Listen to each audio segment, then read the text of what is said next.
Halo, kita ketemu di video mengenai pengantar basis data. Jadi video ini eh, saya rancang untuk mahasiswa baru ya, yang baru pertama kali mengambil kuliah basis data. Oke, jadi kalau di Universitas Pasundan, kuliah basis data ini menjadi eh, menggunakan kurikulum 2016 terbagi menjadi 3 mata kuliah. Jadi mata kuliah pertama itu adalah pengaksesan basis data yang fokusnya adalah bagaimana membuat program menggunakan aplikasi basis data sederhana sampai dengan belajar mengenai bahasa yang digunakan dalam basis data. Dalam hal ini adalah SQL, yaitu Structure Query Language ya. Bahasa query terstruktur. Kuliah yang kedua itu adalah perancangan basis data. Ini mahasiswa akan belajar mengenai mendesain basis data menggunakan model basis data, Entity Relationship Diagram atau ERD, yang kemudian akan dipetakan ke dalam basis data fisik, yaitu program basis data. Dan kuliah basis data yang ketiga, jadi tadi di semester 1, terus semester 2, dan yang ketiga itu adalah di semester 3. Ini adalah sistem pengelolaan basis data di mana fokusnya adalah kepada administrasi basis data ya. Jadi mempelajari tugas-tugas database administrator serta bagaimana membuat query lanjut, query yang lebih bagus, efektif, efisien ya. Kita akan nanti belajar tuning. Oke, tapi untuk yang pertama kita akan melihat dulu konsep dari basis data itu sendiri ya. Kehidupan kita dengan memanfaatkan TIK sekarang ini tidak bisa lepas dari yang namanya basis data atau database. Ya, misalkan mahasiswa baru mendaftar ke Unpas menggunakan website, menggunakan aplikasi dengan memasukkan sedemikian banyak data, lalu kuliah, ada ujian, ada tugas, ada yang ikut KP, ada yang ikut tugas akhir, ada yang mahasiswa cuti, perwalian, kontrak mata kuliah, sedemikian banyak data dari sedemikian banyak mahasiswa, ini harus dikelola dengan baik. Jadi pada saat pihak-pihak yang memerlukan, termasuk mahasiswa, dosen, staf dari fakultas atau program studi misalkan, ini bisa mengakses data menggunakan aplikasi dengan cepat, eh, mudah, dan data yang dihasilkan itu benar. Nah, aplikasi website tadi harus didukung oleh basis data yang baik, yang bisa menampung, mengelola bukan hanya ratusan, mungkin ribuan, mungkin puluh ribuan, mungkin ratus ribu data yang dikelola, yang diakses bersama-sama menggunakan internet pada saat yang bersamaan ya, tanpa ada yang layanannya itu tidak bagus, misalkan tidak bisa mengambil data atau mendapat data yang salah dan seterusnya. Itu adalah salah satu manfaat dari basis data ya. Kalau kita lihat penggunaan basis data ini di perbankan, di rumah sakit, di perguruan tinggi tadi saya sudah sebutkan ya, di perusahaan-perusahaan swasta, pemerintah dan seterusnya. Oke. Jadi itu kurang lebih kenapa kita belajar basis data, karena memang sangat dibutuhkan di dunia kerja di bidang bisnis. Nah, belajar basis data kita mulai dulu dengan konsep dari data dan informasi. Betul bahwa basis data itu adalah mengelola data, tetapi prosesnya akan menghasilkan informasi. Nah, apa perbedaan antara data dan informasi? Mari kita lihat. Data itu adalah fakta mengenai objek, orang, barang, dan lain-lain. Data dinyatakan dengan biasanya nilai, angka, deretan, karakter, atau simbol. Data kadang-kadang juga disebut sebagai fakta mentah berupa angka. Misalkan 170, misalkan 169, itu data. Nah, apa yang dimaksud dengan informasi? Informasi adalah hasil analisis dan sintesis terhadap data. Informasi dapat dikatakan sebagai data yang telah diorganisasikan ke dalam bentuk yang sesuai dengan kebutuhan pengguna.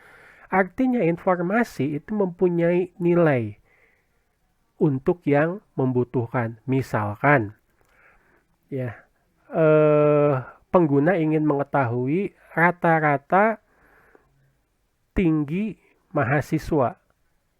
Nah, jika data dia hanya menangkap input data misalkan 170.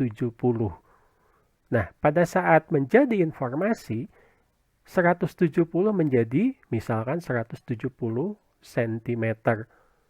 Untuk siapa? Apakah itu rata-rata tinggi mahasiswa laki-laki atau rata-rata tinggi mahasiswa perempuan ditambah, tetapi ini memiliki nilai kepada orang yang membutuhkan.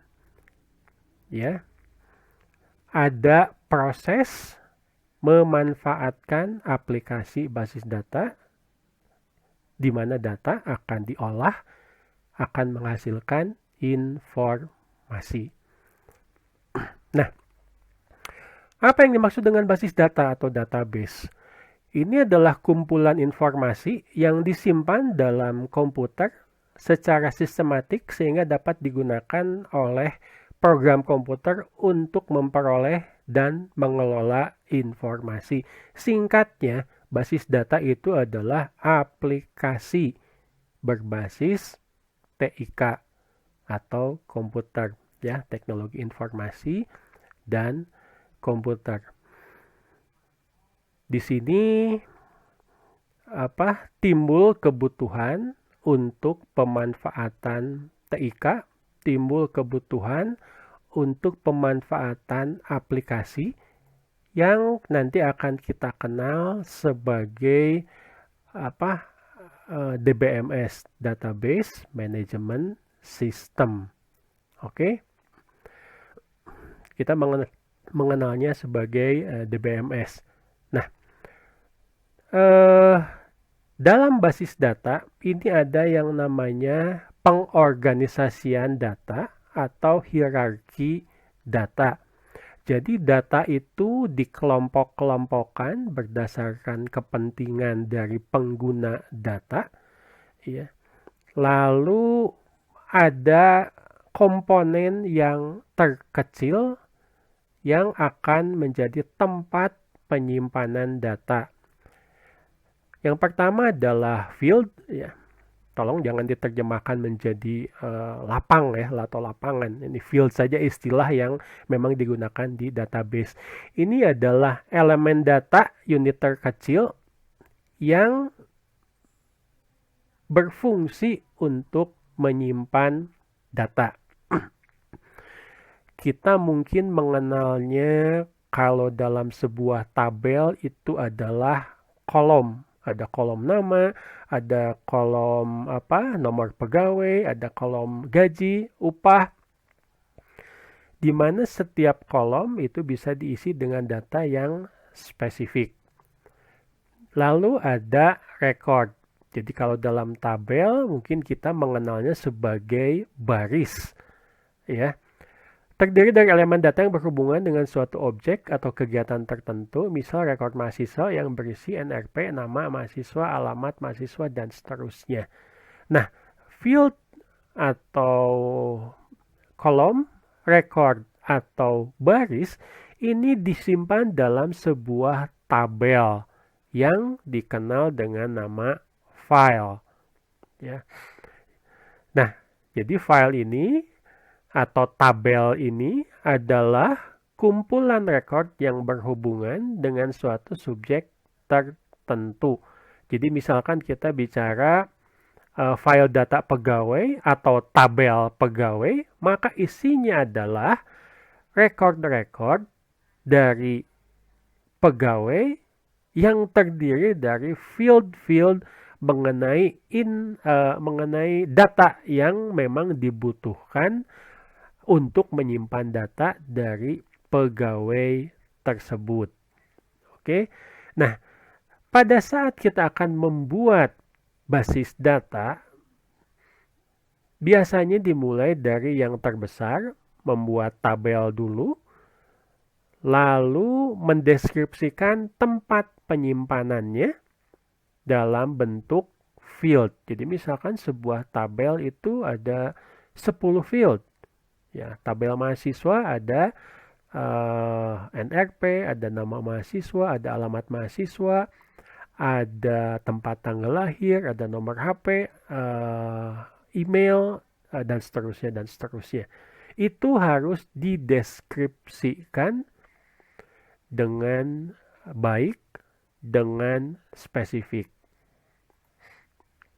Nah, tadi kita sudah menyinggung bahwa untuk menyimpan sedemikian banyak field, sedemikian banyak record, sedemikian banyak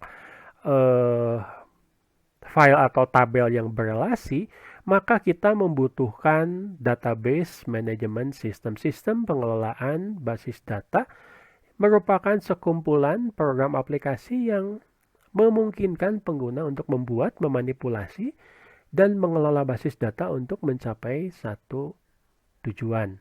Ya. Nah, database management system itu adalah perangkat lunak yang menetapkan dan memelihara integrasi logis antar file baik eksplisit maupun implisit, ya, yang tertulis maupun yang dibutuhkan oleh user. Aplikasi DBMS ini banyak sekali. Anda bisa mencari yang gratis, Anda bisa membeli yang memang biasanya dijual untuk perusahaan-perusahaan dengan pengelolaan data yang sangat besar. Tetapi untuk kuliah kita umumnya menggunakan beberapa DBMS yang mampu memanfaatkan SQL, ya. Salah satunya adalah yang umum digunakan adalah Microsoft Access, lalu database lain yang gratis atau open source itu adalah MySQL. Mungkin MySQL sudah dibeli Oracle, ya. Mungkin ini PHP MyAdmin akan kita gunakan dalam kuliah basis data. Baik. Jadi kenapa DBMS itu penting? Kita lihat di sini ada sebuah skema bagaimana sebetulnya DBMS itu dimanfaatkan dalam sebuah organisasi, ya. Jadi Anda mungkin bisa menjadikan contoh pendaftaran mahasiswa baru di IF Unpas misalkan.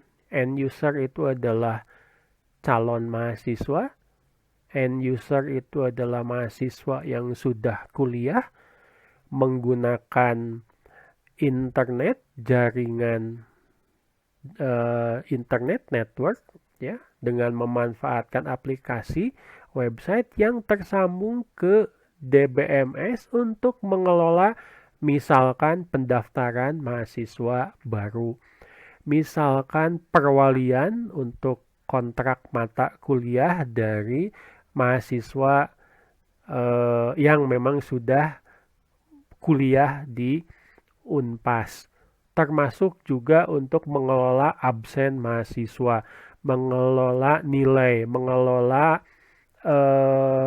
kegiatan e-learning, dan seterusnya. Nah, DBMS ini mengelola banyak sekali file data atau tabel. Kalau ini contohnya dalam sebuah perusahaan itu ada pelanggan, ada bukti pembayaran, ada produk, ada metadata. Metadata ini adalah data mengenai data, ya. Jadi misalkan sebuah tabel itu memiliki berapa field, nah itu metadata. Field ini, field A misalkan tipe datanya apa, itu adalah metadata. Kita akan pelajari lebih lanjut. Nah, ini dikenal sebagai struktur basis data. Jadi kalau misalkan di perguruan tinggi seperti Unpas, ini tabelnya ada tabel mahasiswa, ada tabel dosen, ada tabel jadwal kuliah, ada tabel kuliah, ada tabel staff, ya ada tabel nilai, tabel ujian, dan seterusnya, dan seterusnya. Banyak sekali tabel, record, field yang harus dikelola. Kenapa posisi dari DBMS dalam sebuah organisasi seperti perguruan tinggi atau tempat bisnis lainnya itu penting? Menyimpan data yang banyak dengan cepat, dengan aman, mudah dikelola, dan mudah mencari informasi dari sekian banyak data dengan benar, dengan cepat, dengan efektif, dan efisien. Jadi kurang lebih itu mengapa kita belajar basis data, mengapa basis data itu penting dalam sebuah organisasi, dan mengapa kita membutuhkan DBMS untuk mengelola basis data. Oke, nah sekarang kita melihat komponen DBMS. Sebetulnya ini komponen umum. Setiap DBMS biasanya memiliki 4 komponen ini. Ya, artinya yang 4 ini adalah program yang memang sudah termasuk atau include ada di dalam database management system. Yang pertama adalah DDL atau Data Definition Language, ya, bahasa yang mendefinisikan data. Ini tipe bahasa untuk menspesifikasikan skema basis data, contohnya nama dan tipe field. Setiap field dalam basis data itu punya tipe yang berbeda-beda sesuai dengan kebutuhan pengelolaan informasi. Yang mau dihitung berarti tipenya numerik. Yang bisa dibaca, diedit, biasanya tipenya adalah string. Mungkin juga tipenya itu adalah picture atau gambar, karena field tersebut misalkan akan memuat foto mahasiswa. Ya, jadi basis data bukan hanya mengelola simbol atau tekstual saja, tetapi juga bisa sampai gambar dan tipe multimedia yang lain. Yang kedua adalah DML atau Data Manipulation Language, ya, bahasa untuk memanipulasi data. Tipe bahasa untuk mengekspresikan query basis data. Dari sekian banyak data, misalkan satu tabel terdiri dari 500.000 record. Apakah setiap mencari data itu semuanya dikeluarkan? Tentu tidak. Ya. Contoh, dari sekian ribu mahasiswa di Fakultas Teknik, pada saat Anda login ke dalam situ misalkan atau websitenya Unpas, itu akan memanipulasi untuk mencari data milik Anda sendiri. Anda tidak bisa melihat data milik teman Anda, nilai milik teman Anda, data pribadi milik dosen, dan seterusnya. Nah, itu disebut sebagai manipulasi. Ya, mungkin nanti datanya ditambah. Anda mengerjakan ujian, dapat nilai ujian, berarti datanya nanti akan dimasukkan ke dalam database. Tadinya fieldnya kosong menjadi berisi. Nah, itu yang dimaksud dengan manipulasi. Lalu yang ketiga adalah proprietary language atau bahasa milik dari DBMS tersebut. Ada beberapa bahasa yang memang bisa digunakan di DBMS, tetapi khusus untuk kuliah kita hanya menggunakan satu macam saja, yaitu SQL, Structure Query Language. Kenapa? Karena SQL ini adalah bahasa basis data yang paling populer, yang paling banyak digunakan di dunia bisnis. Dan yang terakhir adalah database engine atau mesin database. Nah, proses dalam database biasanya dikenal sebagai CRUD, ya. Ada membuat, create, ada membaca basis data, read, ada mengupdate atau memperbarui basis data, update ya, memperbarui maksudnya, dan yang terakhir adalah delete. Nah, ini diatur oleh mesin basis data di mana sudah tercakup di dalam DBMS. Keempat komponen ini sudah ada mencakup di DBMS. Jadi tadi saya menyebutkan misalkan Microsoft Access sudah ada keempat-empatnya. Saya tadi sudah menyebutkan PHP MyAdmin. Ya, ini sudah ada. Saya menyebutkan misalkan MySQL atau Oracle atau DB2, ini juga sudah ada. Itu adalah merek-merek basis data yang DBMS, yang cukup populer di pasaran. Oke, cukup dulu untuk video pengantar kuliah basis data yang pertama. Anda bisa lihat ini adalah blog saya untuk materi tertulis PowerPoint misalkan untuk kuliah bisa diakses di blog. Oke, kita sampai ketemu di video berikutnya. Terima kasih.